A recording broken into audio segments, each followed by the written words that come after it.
There's always a reason why you can't do something. The number one thing is the growth mindset of we can versus we can't. When you start with we can't, you're defeated. Good morning, everybody. A real pleasure to welcome a good friend of mine, Zahir Khoja, CEO of Wave Apps, the financial management solution for micro and small businesses. Zahir, welcome. Thanks, Jez. It's great to be here. People will only get a glimpse of your background, but I know you've had some exciting roles around the world, including a stint in Afghanistan for a sort of a Venmo of the day in Afghanistan to help people transfer money across, and I'd love to learn more about that. But welcome. As we get into thinking about high performance, and if you think through your extensive career, when you think of high performance, what comes to mind for you? I mean, there's a number of factors when I think about high performance, and it's really a team that is geared towards a common goal. And that goal really has to be in service of the customer that you're serving. So having that customer obsession really translates into how does a team service that customer based on the role that they do? Because when you know what your customer wants, you know how your customer behaves, whether you're in finance, HR, product development, engineering, doesn't matter what role you're in, you know that what you're doing is in service of that customer, and that customer is going to be delighted when they consume your product. And when you think about high-performing teams, they get excited by purpose. Very often it gets confused that monetary rewards are what drive high-performing teams. And you know this, Jez. You've seen athletes around the world who are high paid, but not necessarily kicking the ball in the net as much as we would like them to.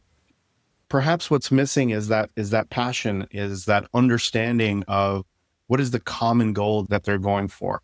And when teams understand their role to achieving that championship or achieving that goal of winning for their customer and delivering to their customer, high performance becomes something that's natural and organic. So as you think through your history of the experiences you've had with many different teams around the world, which one comes to mind for you about the one that stands out? That's not fair. They've all been good, but some have been different than others. I would say, when I spent 4 years in Afghanistan building a business, it was very much purpose driven, but it was also led by investors who were looking for a return. And so we really had to balance on how are we going to address this problem of 97% of the population being unbanked and delivering a solution to enable them to move money instead of just by cash, but also balance what the investors were looking for from the business in terms of returns. I would say it was really eye-opening in terms of how the team bought into the vision.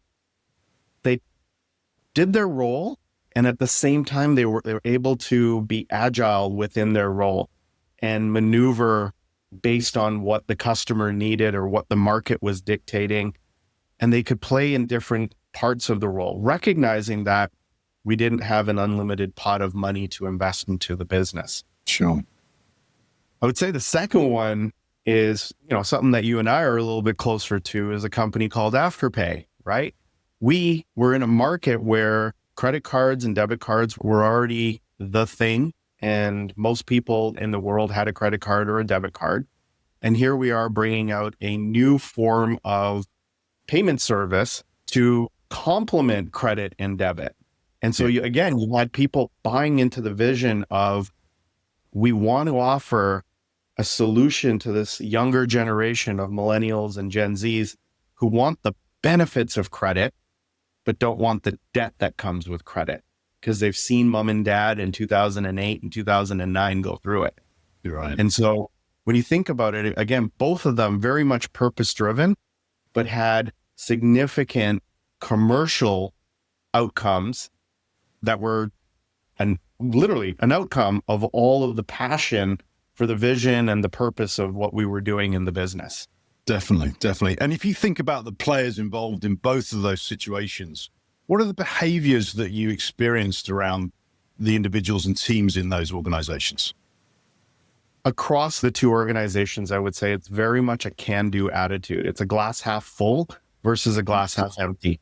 There's always a reason why you can't do something, but it's a lot harder to kind of go in and dig deep and understand what can we do Yeah. and how can we do it if we're really true about the customer that we're serving and the benefit that we're enabling for that customer.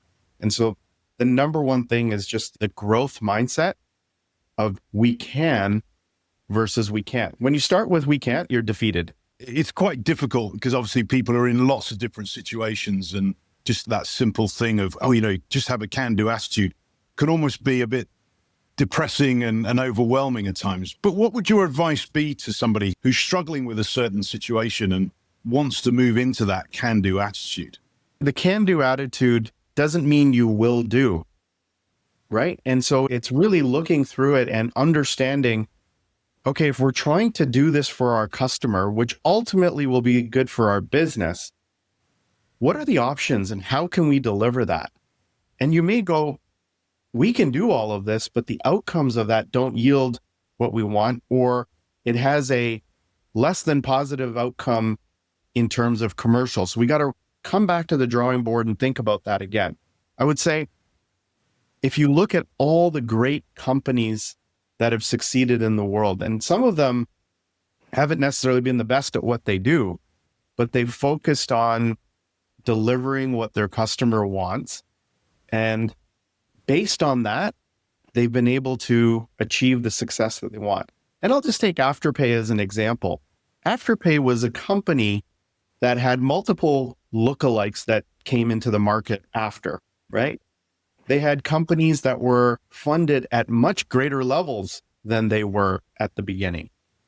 And yet the attitude of the two founders, which found its way into the organization, was really around, what is it that we can do? And how do we get to where the puck is before anybody else gets there? How do we understand that the puck is going over there before anybody even wakes up and thinks that that's where it's going? It's thinking differently, thinking creative, and, mapping it out against what is it that your customer truly wants and how do you deliver against it? Perfect. Thank you so much, Zahir. It's so interesting to just hear your perspective on that and around the mindset. Thank you so much for your time today, and I really appreciate your inputs and look forward to catching up soon, my friend. Likewise, Jez. Thanks so much. So as we just heard from Zahir, that mindset piece is the key to unlocking high performance. Whatever situation you may find yourself in today, start asking yourself the question, what could be possible? And then explore the options there in front of you. If you want some help and encouragement along the way, please do reach out. I'd love to have that conversation with you. Good luck. And remember, be better, do better, demand better. Let's go.